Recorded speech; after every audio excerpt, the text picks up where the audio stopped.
we'll want to gather for our macaroni and cheese is a sauce pot to boil the pasta in.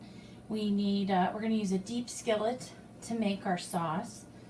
We'll need dry measuring cups, liquid measuring cups, measuring spoons, straight edge spatula, rubber scraper, a wooden spoon or a plastic or silicone whisk, and then we'll need a few knives, a cutting board, and a cheese grater.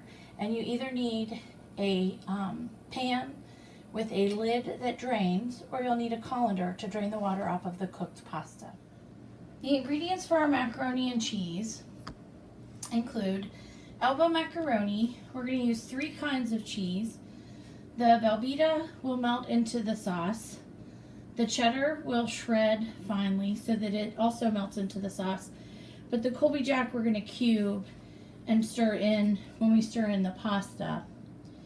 We'll, to make the sauce itself, we're going to need some margarine or butter, flour, milk, onion powder, and salt and pepper to taste. And then we're going to add a topping of panko breadcrumbs mixed with melted margarine or butter. One of the first things we need to do in making our macaroni and cheese is bring our pasta water to a rapid boil. And pasta needs a lot of room to move so that it cooks properly. So our water has to be at a full boil. That means big bubbles before adding the pasta. You can add a little bit of salt to the water if you want for flavor and help it come to a boil a little bit faster. If we weren't going to put this right into a sauce, we might even want to add a little bit of oil to help the pasta prevent the pasta from sticking together. I'm just going to add my pasta. And then once that's added, I want to stir right away. I have this on high. And I want to stir right away to help prevent sticking. So as soon as I put it in the water to prevent clumping due to the release of the starch. And then how long I cook my pasta in the water will depend on what I'm doing with it next. If I were serving it straight from the pan, I would cook it, after I drained it of course, I would cook it a little bit longer. But because this is going to be baked, we want it to spend slightly less time in the water because it's going to cook more in the oven. And we'll need to make sure that we drain this thoroughly either with a colander, or this particular pan has a lid that has drain holes. So we can skip the colander and just use the pan and the lid. So we're going to let this cook for about 7 minutes until it's until it's al dente. So you still want it to be nice and firm. While our pasta is cooking, we're going to begin making our sauce. And our cheese sauce begins with a white sauce, classically referred to as a bechamel. A white sauce is one of 5 mother sauces, and today we're going to make one of its derivative sauces, a cheddar sauce. So I'm going to melt my margarine over a medium heat. I've cut it into smaller pieces just to help it melt a little bit faster. Remember, a medium heat is a 5 or 6. Just going to let that melt. And then we'll add our flour and spices to make our roux. Our roux is a very important part of a white sauce. We get that butter or margarine all melted.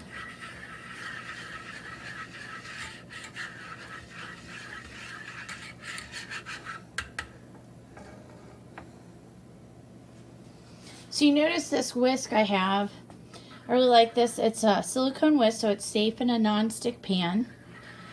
It makes great contact with the surface of the pan because it's flat. So it does a really nice job on things like sauce, like we're making today. Makes it easy to get all over the surface of the pan and prevent things from sticking.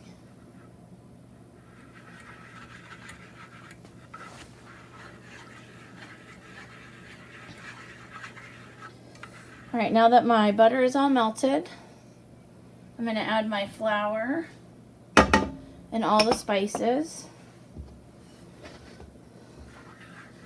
And I'm going to mix that in. And then I need to cook that for about 3 minutes. We need to cook that raw flour flavor. We need to cook the starch in the flour and cook that raw flavor out. So 3 minutes is the amount of time we need for a white roux. Roux cook different amounts of time. Different colors create different flavors. The longer it stays on, the more depth you have of the flavor.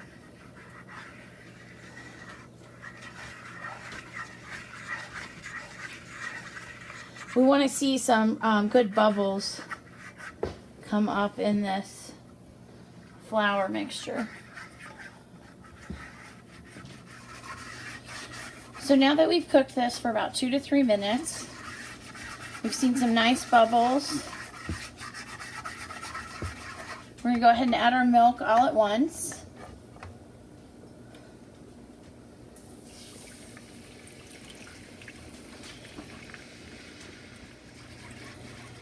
And then once our milk is added, we'll need to stir this constantly. Make sure we go all across the bottom into the sides of the pan so that we prevent scorching or burning. Whenever you're working with a milk, with a dairy product, you want to make sure that you stir constantly. So we don't want those proteins to stay in one place too long. They'll burn to the bottom of the pan. Now, when you're making a white sauce, it's important that the white sauce boils to get the proper consistency. Otherwise, it won't thicken right. But when we talk about a cheese sauce, it's important that the cheese does not boil. So we need to get all the boiling finished. We need to get the thickness that we're looking for while it's the white sauce before we add the cheese.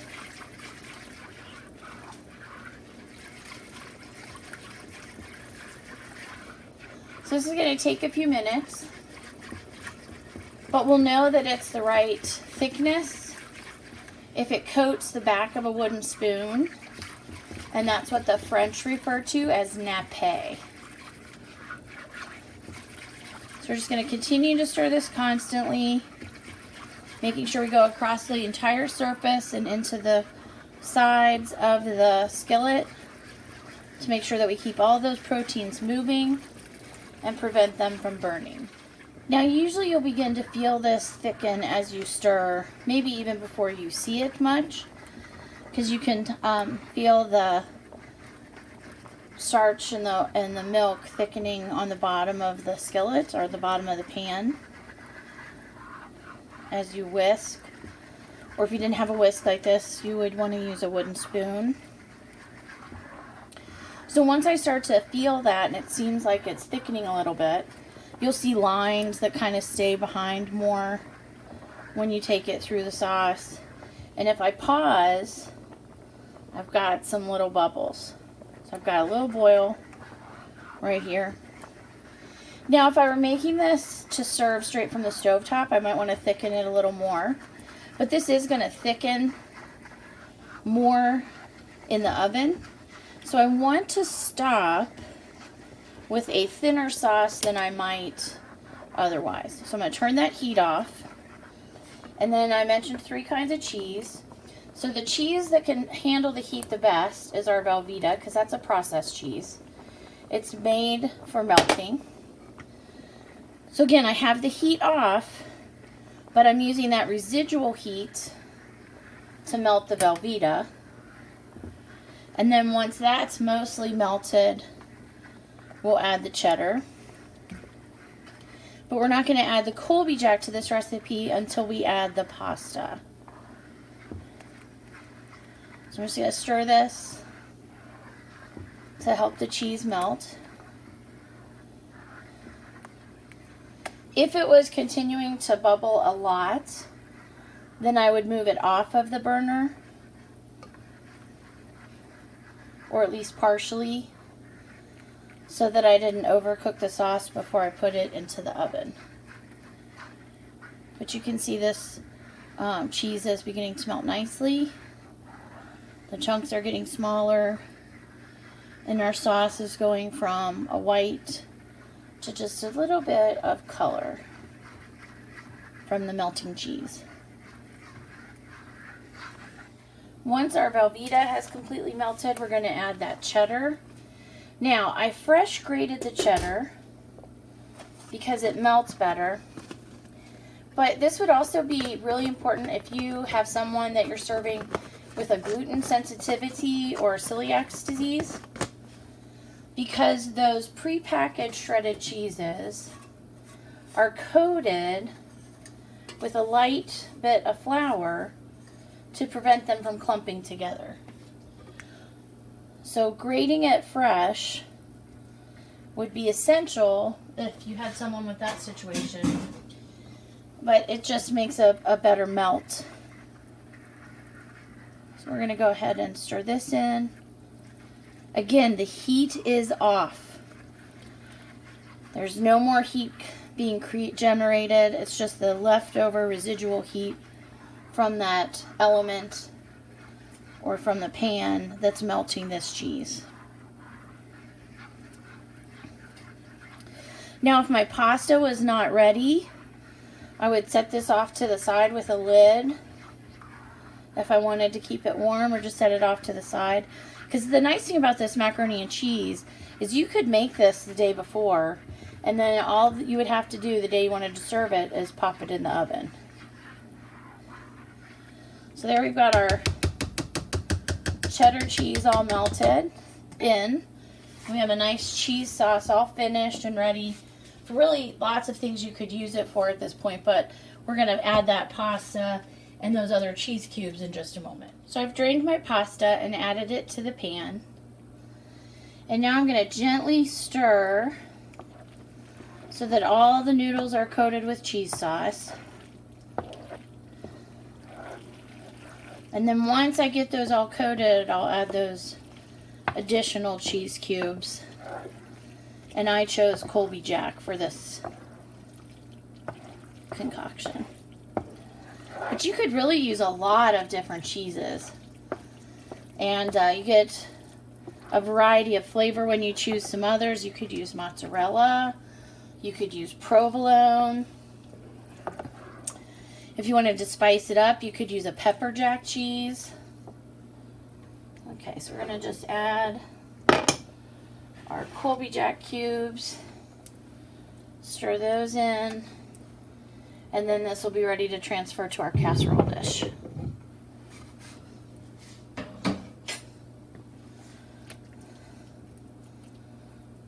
Carefully.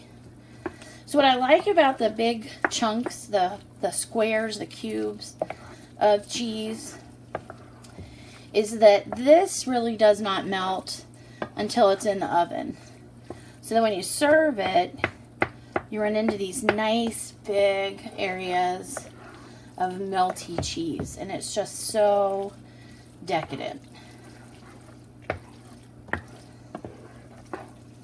So now we're ready to put this into our casserole dish. To help make cleanup easier, I've sprayed the casserole dish. And we're just going to add this whole pan to it.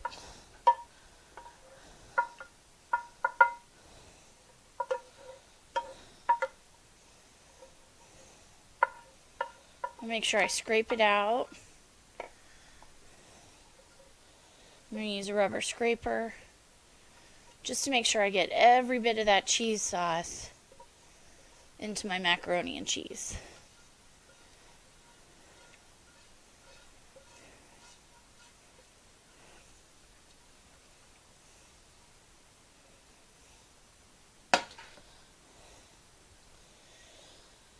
And now, to make this just a little bit more special, we're going to add our topping.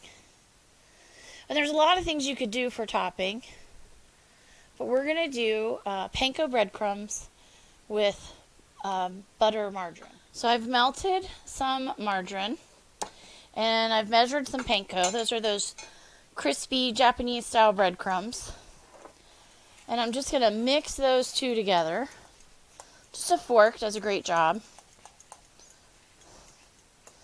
And then I'm just going to kind of sprinkle that over the top, and it just adds an extra texture, a little crispiness, a little brown color on the top of our macaroni and cheese. So just spread that all around, and it'll be ready to pop in the oven. So now we have our macaroni and cheese with our topping ready to put in the oven at 350 degrees for 20 to 25 minutes. Now, if we did refrigerate this, we might need to go 25, 30 to 35 minutes just because it would start out cold. But since it's straight from the stovetop, we'll probably be good with 20. Here's our macaroni and cheese, hot and fresh from the oven, ready to serve. Notice how some of the topping has gotten just a little bit brown. It's nice and bubbly, warm and delicious comfort food.